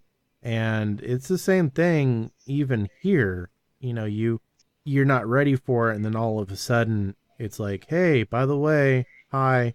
And you're like, no, damn. So Right. Yeah, I imagine a podcast, that's an amazing feat you pull off, that you've been doing this so long, and you always have that material there, and that's something I couldn't do. I couldn't do a podcast. But then, I'm not like I'm not someone who can keep talking for, hours on end. Apparently, I'm the type that can talk for years on end, because now we've had our ups and downs. Like the last 3 episodes, I'd like to say they're pretty damn top notch. But in the episode 70s, I was personally feeling some burnout, and our content went down. And I'll be the first to admit that our quality did go down. And we're back. Mm-hmm. We lost some subscribers. Some people stopped listening, and I don't blame them. Going back and listening to what we were doing, I would stop listening myself, because we were putting out crap. It was basically Bitch Fest 101, and that's what it was. It was us bitching constantly. So we're looking at it and going, hey, we needed to improve. What can we do to improve? And we were like, well, what were we doing back then that was good? We had guests come on. Last 3 episodes, we've had guests. We have guests scheduled out for the next 5 episodes if no one has to cancel. We started talking more about the hobby. Let's talk about hobby. As you can tell, Wayne, honestly, I didn't pass you a script because we don't have one. All we do on this podcast is this is literally just off the cuff. So at times when we go on a tangent, it's just because we don't have that script. Now we are doing light scripting now, but for whenever we have a guest on, we literally talk about mainly what the guest wants to talk about. So it goes back to being off the cuff. But usually the cool thing with having people like you on is that you ask hobby questions, or you want to talk about particular points of the hobby, such as, hey, I do KublaCon. Let's talk about KublaCon, which is totally cool. That's why we bring people on. So we don't really do scripting for those episodes, because we let you control it. Hey, what do you want to talk about? Hey, what would you tell yourself 15 years ago when you started this type of stuff? That type of deal. And yeah, at times it's been difficult. We've had episodes, and some people probably grew tired of those episodes where we didn't want to talk about hobbying. We just wanted to talk, because we are first and foremost a group of friends, and we utilize this time on the podcast to paint. We utilize this time on the podcast to actually work on miniatures or just hang out and laugh. So one thing I think people need hopefully understand is, yes, this is a podcast. Yes, it's about painting, but it's also primarily just a group of friends who love hanging out with each other, who can only do it once every couple of weeks. It's like your favorite D&D session. So when we do it, sometimes we forget about talking about miniatures, and we talk about the stupid, silly shit that I saw on the road, or the incident that Clint had to deal with at work, or I can only talk about certain things though. Right. You know where we're coming. But to kind of circle back to KublaCon, how much is a ticket for the whole weekend? Yeah, that is a great question, actually. You know what? That is a good question. Unfortunately, it's not on the tip of my tongue, because I don't actually pay for my tickets. Being staff, I get my. You know what? I got the website right here. Don't worry. We do this quite often too. It'll be like, click. Oh, it's this weekend pass. Oh, full weekend pass, $80. That's not bad. I've seen. Yeah. 1 day pass, $50, and then it's worth it for the full weekend though. Yeah, I figured it would be, or I figured at least you would tell us it is, because if you didn't, then you're doing a bad job. No, I don't think the 80's worth it, guys. But we're not going to tell the other people that. Come on out. Well, hey, do the math. What if you do 2 days at the $50 price? Then you're paying $100 for 2 days, when you could get 4 days for just $80. Now, is that a good deal or what? Now, see, you should have said. And suddenly we've turned into math lessons. You should have said for 4 easy payments of $19.99.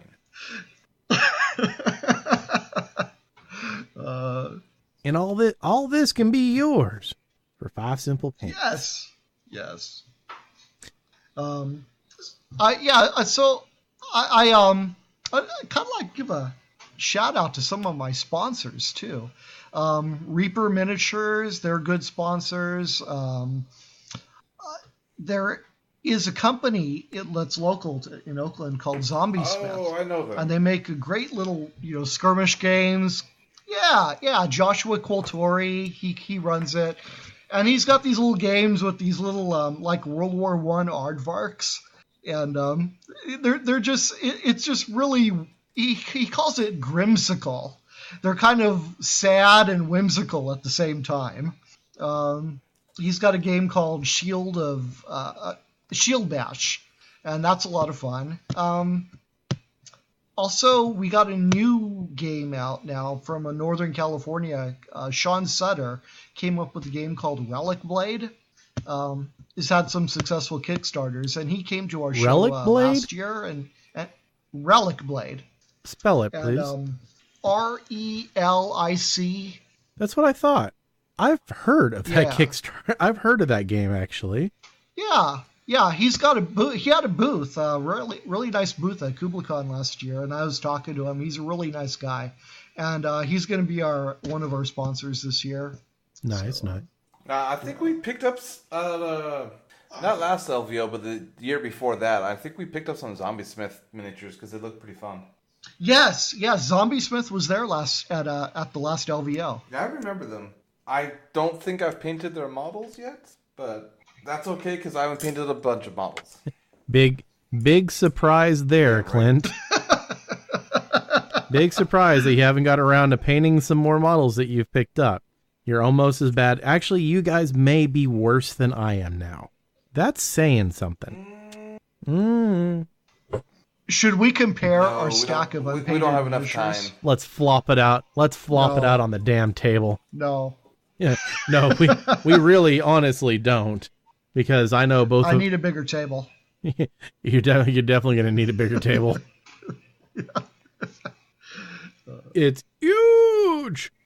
That's why, since I got back into playing Warhammer, I've been doing old school armies, because I've been just going out into the garage and finding miniatures I've had for so long that have not been painted, and so I thought, okay, that's it. I'm doing old school right now. So now, are you the one that was buying? I'm going to paint my miniatures in chronological order.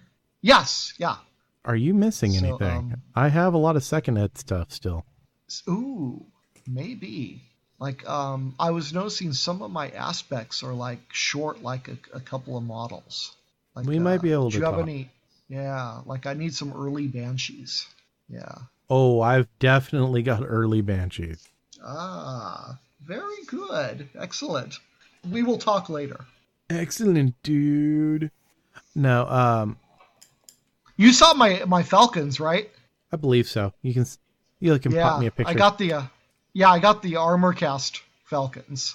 Oh, nice. That's solid. Have you shown Nigel your army yet? Over in the Have I shown Nigel over in the Eldari group? Oh, you kind of cut out there a little bit. Which group? Nigel in the Eldar group. Nigel Bartlett. Oh, the Eldari group. Yeah. That's where I've been posting. The group that has stuff. The group that has a lot of Eldar in it. Yeah, that would be the group. Yeah. I post there. I post in 1 hour a night, and Northern California Warhammer.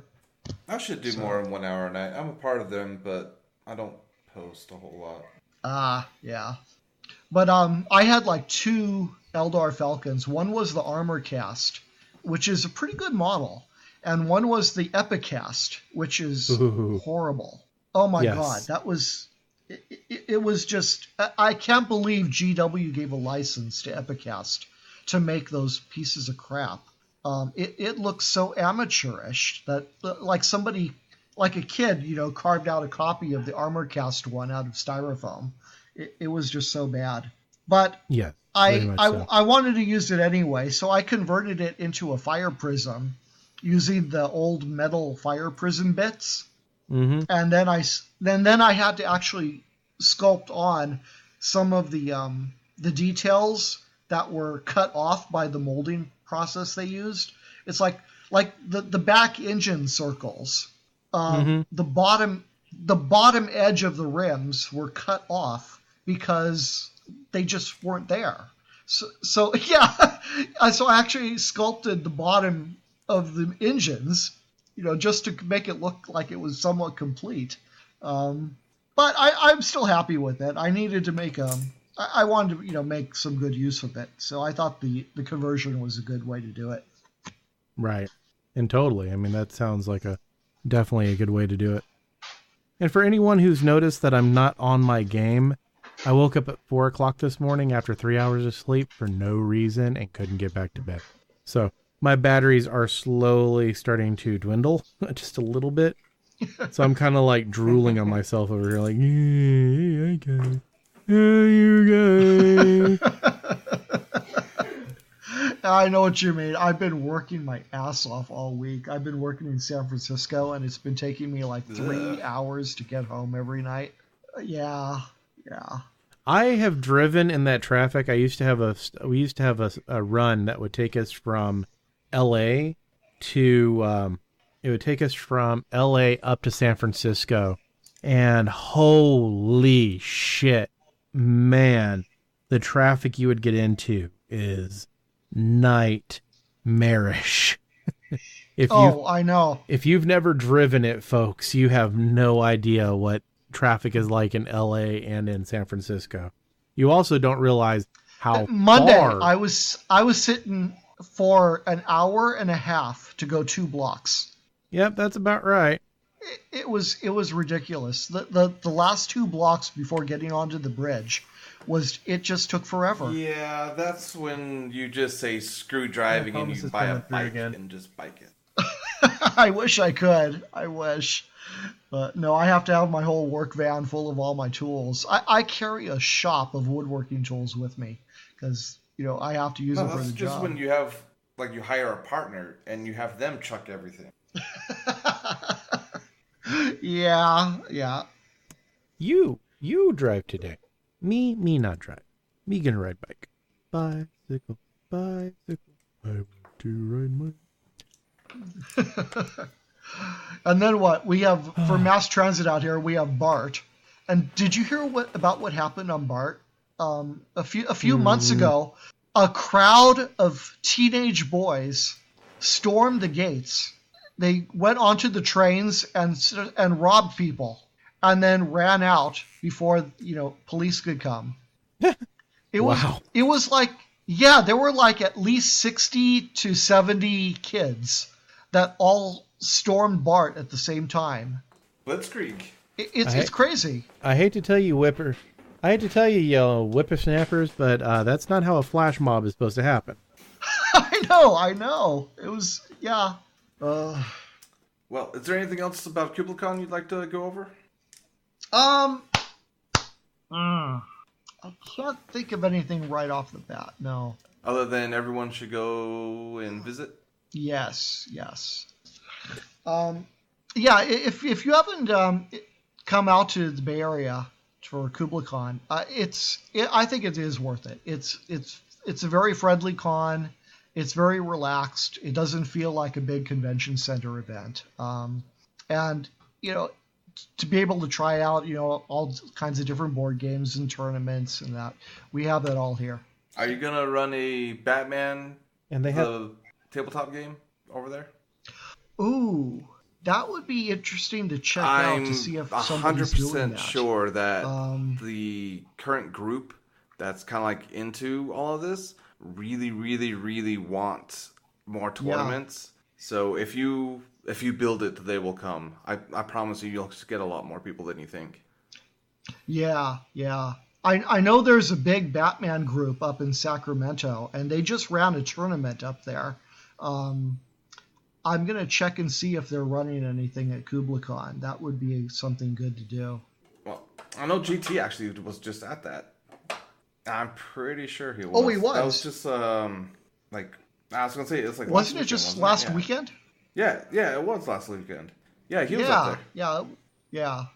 Yeah, I was wanting to go, but I had to work, and so I had to miss it. But it sounded like it was a lot of fun. I saw some pictures. It's looking like the fanboys want that tournament scene like really, really bad. So I don't know, if you cater to them, you'll probably end up pulling some more. I'll definitely check into that, because it seems like the thing that's the iron is hot for that. We'll put it that way. Yeah, well, second edition Batman just came out, and I just got the book. I haven't got a chance to go over the rules much. I have. Have you got a chance to play honestly, the game's broken as hell, but I mean, it is what it is. Yeah. Yeah. I played in one tournament a few years ago, and I brought the Watchmen, and I came in last place. And then when I did some research, it's like everybody was saying, "Oh, the Watchmen, no, don't ever take the Watchmen," because it's like, okay, now I know better. A friend of mine picked it up, and so I picked it up, and I wanted to play with everyone else, so I was like, okay, I'll get this. And the crew I picked up is the new Ivy crew, and apparently, the hypnosis and mind control rules in that game are really, really broken. So basically, like, if I get a mind control off on one of your guys, his next activation is completely mine. So, yeah, if I hit him before he activates, I get him. If I hit him after the activation, I get him next turn. Yeah. That could be really powerful in a skirmish game with only a few models. With one of the new models that they just released, or will be releasing here pretty soon, you could, with that particular crew, you could get 5 mind controls off a turn. Good lord. Oh. Yeah. And that is how you get people not to I know. I felt so bad too, because that's like the only crew I have. And it's I'll probably get like one more crew, just because I didn't realize how jank that one was. Which sucks, because I really like the models. Yeah, it's kind of slimy, dude. And I just pre-ordered. They got Zatanna. Yeah, the Enchantress is one of the models that coming makes out. that broken crew. Oh, right. Yeah. Now, speaking of DC characters, have either of you had the chance to go see the new DC movie yet? No, but I've heard horrible things. I've heard horrible, and I've heard good things about it.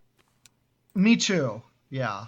I think it's honestly depends on who you talk to. I've heard it definitely has its issues, but it was still an enjoyable movie. But it still has its issues. Right. Like some I'm bad just CGI. going to go in there. I'm not expecting it to be Wonder Woman. Because Wonder Woman is really good. It's definitely not. Right. Now, here's the question. Was Wonder Woman really good just because we've had such shit movies shoved down our throat from DC? The fact that they actually got a mediocre movie in made us go, oh my God, this is amazing. Or was it actually good? I'd have to watch it to be able to say. I think it was. You guys seriously suck, Clint. No, here's the thing. They're linked to my Vudu account. I'm a movie buff. I've got almost 1,000 movies in my movie locker. So they don't have all of them, but they have a decent amount of my movies from my locker that they can pull up. And I know for a fact Wonder Woman is one of them. But every time I'm like, hey, blah, blah, blah, this movie, and they're like, we haven't seen it yet. Why? Why haven't you seen it? That you literally have no reason to be like, I haven't seen it yet. Because I haven't sat down and watched anything longer than an hour in like 2 months. Oh, okay. That would be like, oh, that's understandable. If that wasn't like literally the truth, like the excuse for the last year, with like the exception of John Wick. You're like, John Wick. Okay, John Wick was good. Okay, let me put it this way. You know how much I love anime, right? I'm 3 seasons behind. Holy shit, you are behind. Wow. Okay. So, to put that into perspective, no, I haven't been watching a whole lot of TV or anything. I've mainly actually been trying to get painting and getting some stuff done for commissions and competition pieces. Yeah, that's fair. You know you can watch TV and paint at the same time, right? That's distracting. That's though. what I do. And then you come into the issue of, well, Yeji wanted to watch that too eventually. Oh God, I know how that goes. You're like, what do you mean you watched that movie? Well, I watched it. Well, I wanted to watch it too. Why didn't you tell me? I did. 7 months, 3 days, 2 weeks, and 5 minutes ago, I told you I wanted to watch that movie too. My wife did that shit. I went to go watch a movie, and she's like, I wanted to watch that. I was like, you did? I don't remember you ever telling me that you wanted to watch it. And this is like September or October. I think it was October. She's like, yeah, I said I wanted to watch it. And I was like, I don't remember. I really don't. So she goes back to July and finds a post that she made saying, I want to watch this movie. And because I had thumbs up it, she was like, see, you knew that I wanted to watch that movie. I was like, Kara, this is 4 months ago, 3 months ago that I liked a post that you made saying, hey, here's a random movie I want to watch. So I did what any person should. I went and watched it a second time with my wife. Yep. Good boy. No, it actually is. It actually is a movie that is good to the point that I had no problems watching it a second time. It was a really good flick. It's Wind River, if anyone's wondering. Oh. It's a pretty good flick. I would say, hey, Clint, you guys should go watch it, but yeah, I know how that works out. Yeah, not too well. You'll get to it. You'll get to it one of these lifetimes. Well, sometime. I really hope that I hope Yeji's a Buddhist on the simple fact of then she has reincarnation to catch up on all the movies that she has fucking missed. Yeah. Oh, that wasn't funny at all. That wasn't like, funny at all. She watches a lot of night. So she Netflix and chills by herself. Mainly because she's nothing wrong with really, that. really into There ain't nothing wrong. dramas. Oh, and all the Korean dramas that they just added onto Netflix. Oh, they put Korean shows on Netflix? Yes. And that's cool. They are straight, you need to read subtitles to watch the show. Or no Korean, one of the two. Oh, wow. So It's one of those type of shows. And I mean, she got me into one of them where like we'll eat dinner and I'll watch like one episode and then go back to what I was doing. It wasn't a drama though. It was called Chef in My Fridge, and it's actually pretty cool. So like they bring like celebrities or like well-known music people or whatever. They bring their fridge, and the chefs of the show would have to cook kind of like a theme meal of whatever that person wanted, using only ingredients from the fridge. So it was kind of cool. Oh, so it's nice. Like Larry would go on, he goes, oh, I really want some like Texas barbecue and... Shut up, dude. No, don't even. You know what Larry wants? Something that's not broccoli and spinach. That's what Larry wants. Larry is on a diet. And then for the other thing... And it's not so much that... Not so much that you're on a diet, then you're on a restriction? No. Okay, so I have a problem with eating, as in I really like eating and I really like food. So what I did was, I'm not on paleo, I'm not on any of these half-ass gimmick diets, you know, and if someone has success with paleo, rock on with your bad self, but not for me. Basically, I was eating too much. I was taking way too many calories in. So what I've done is I've restricted myself, and I'm a real snackish person. I like to snack. So what I do is I carry a whole bunch of vegetables with me, like stuff like celery, carrots, broccoli, spinach. And if I get snackish, I eat it, which has actually done really well. Like my energy level is through the roof. I'm just like, woo, lots of energy. Let's go. You know, I feel better. I feel more nourished, I guess. Hell, if you're snacking on nothing but broccoli, you're probably gas powered by now too. Well, there's that too. And that like 90% of the meat that I eat during a given week is fish, like white fish, which is effectively pure protein with like omega-3 oils. It's very incredibly healthy for you. So I've been eating a lot of that stuff, and I've been keeping a whole bunch of small meals versus one large meal, and it's working so far. And like I was like, I really wanted McDonald's today. I really did, for two reasons. One, I've been craving salty foods, like really salty foods. Like every time I look at chips, I'm just like drooling because I want chips. And it's not because I want chips. It's because I want the salt on the chips. I don't know what's going on. Well, I kind of do. I was really used to eating a lot of salt, and I cut that pretty much effectively out of my diet. So body's going, hey, I need more salt. Used to eat a lot. Now I want more. And the second reason is the new Happy Meals have Pokemon toys in them. So keeping with the diet thing, I went and I bought myself a Happy Meal. A 4-piece chicken McNugget Happy Meal. I got a Lunala. I was happy. But it was enough to replace one of my quote-unquote small meals, and it didn't have the calorie intake really to throw things off too bad. Gotcha. So, now that we're starting to get a little bit long in the tooth, Wayne, is there anything that you would like to wrap up on? I'd just like to, encourage people to, to try out some of your local conventions that are that maybe you've overlooked, because there's conventions like going on all year, and you really can't see them all. But I find that I enjoy some of the smaller ones the best. I go here to DungeonCon, is a D&D convention that was started in the 1970s, and that's always fun. And KublaCon and others. I'm just starting to. Yeah. I need to try that one. That one's in Southern Cal. So. Which is honestly like a 7-hour drive. Right. I think LVO's. Right. Yeah. I think LVO is actually closer to you than Kingdom Con. Yeah. That's one thing people. One thing people don't understand is just how big fucking California is. How tall it is.